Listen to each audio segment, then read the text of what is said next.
शेतकरी मित्रांनो, खरीप हंगाम 2024च्या पीक विमा संदर्भातील एक अतिशय दिलासादायक असे अपडेट आहे। राज्यातील 3 जिल्ह्यांमध्ये 25% अग्रिम पीक विमा मंजूर करण्यात आलेला आहे। ते 3 जिल्हे कोणते आहेत आणि किती पीक विमा मंजूर झाला आहे हे सर्व सविस्तर अपडेट आजच्या या व्हिडिओमध्ये जाणून घेणार आहोत।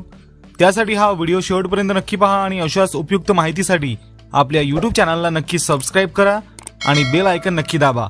तर चला मग सुरू करूयात आजचा हा अत्यंत महत्त्वाचा व्हिडिओ।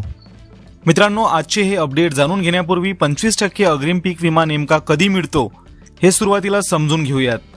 तर मित्रांनो, हंगामातील प्रतिकूल परिस्थितीमुळे जसे की पूर, पावसातील खंड, दुष्काळ इत्यादी बाबींमुळे पिकांचे नुकसान झाल्यास आणि गेल्या 7 वर्षाच्या सरासरी उत्पादनापेक्षा 50%पेक्षा जास्त उत्पादन कमी झाल्यास शेतकऱ्यांना अग्रिम भरपाई मिळते। यासाठी जिल्हाधिकाऱ्यांनी अधिसूचना काढावी लागते। विमा कंपनीने अधिसूचना मान्य केल्यास शेतकऱ्यांना नुकसान भरपाईच्या प्रमाणात जास्तीत जास्त 25% अग्रिम भरपाई मिळते।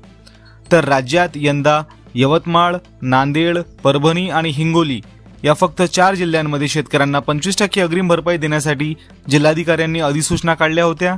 यापैकी यवतमाळ जिल्ह्यात कंपनीनेही 25% अग्रिमची अधिसूचना फेटाळून भरपाई देण्यास नकार दिला आहे। यवतमाळ जिल्ह्यातील भरपाईचा विषय आता अपिलात सोडवला जाईल। तर नांदेड, परभणी आणि हिंगोली या 3 जिल्ह्यांमध्ये शेतकऱ्यांना अग्रिम भरपाई देण्यासाठी कंपन्या तयार झाल्या आहेत।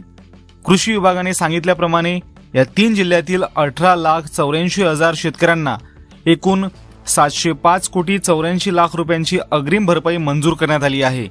ज्यामध्ये परभणी जिल्ह्यातील शेतकऱ्यांना सर्वात जास्त 296,88,00,000 रुपये, नांदेड जिल्ह्यातील शेतकऱ्यांना 254,59,00,000 रुपये आणि हिंगोली जिल्ह्यातील शेतकऱ्यांना 154,36,00,000 रुपये अग्रिम भरपाई मिळणार आहे। तर अशा प्रकारे या 3 जिल्ह्यातील 18 लाखांपेक्षा जास्त शेतकऱ्यांना एकूण 705,84,00,000 रुपयांची भरपाई मंजूर झाली आहे। त्यातच राज्य सरकारने आतापर्यंत विमा कंपन्यांना राज्य शासनाच्या हिस्साचा पहिला हप्ता दिला नसल्यामुळे नांदेड, परभणी आणि हिंगोली या जिल्ह्यातील शेतकऱ्यांना अग्रिम भरपाई मिळालेली नाही। पण आता राज्य सरकार 2 दिवसात 700 कोटी रुपयांचा पहिला हप्ता विमा कंपन्यांना देईल असे कृषी विभागाने स्पष्ट केले आहे। त्यामुळे हप्ता मिळाल्यानंतर कंपन्या शेतकऱ्यांच्या खात्यात भरपाई रक्कम जमा करतील, म्हणजेच या 3 जिल्ह्यातील शेतकऱ्यांना अग्रिम विमा मिळणार आहे। सोबतच राज्याचे कृषी मंत्री माणिकराव कोकाटे यांनी नुकतेच विधिमंडळाच्या अर्थसंकल्पीय अधिवेशनात राज्यातील शेतकऱ्यांना 31 मार्च पूर्वीच पीक विमा मिळणार असल्याची ग्वाही दिली आहे।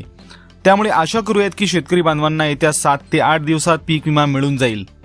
तर मित्रांनो, अशा प्रकारे आजच्या या व्हिडिओमध्ये आपण नांदेड, परभणी आणि हिंगोली या 3 जिल्ह्यांचे पीक विमा अपडेट जाणून घेतले आहे। इतर जिल्ह्यांचे अपडेट सुद्धा लवकरच दिले जाईल। तर शेतकरी बंधूंनो, पीक विमा योजनेबद्दल तुमचं काय मत आहे? यंदा कृषी मंत्री कोकाटे यांनी सांगितल्याप्रमाणे 31 मार्च पूर्वीच पीक विमा मिळेल का? तुम्हाला काय वाटते? आमच्या कमेंट बॉक्समध्ये आपले मत नक्की सांगा। आतापर्यंत आमच्या चॅनलला सबस्क्राइब केले नसेल तर लगेच सबस्क्राइब करून बेल आयकॉन नक्की दाबा आणि हा व्हिडिओ जास्तीत जास्त शेतकऱ्यांपर्यंत पोहोचवण्यासाठी लाईक आणि शेअर करायला विसरू नका। धन्यवाद।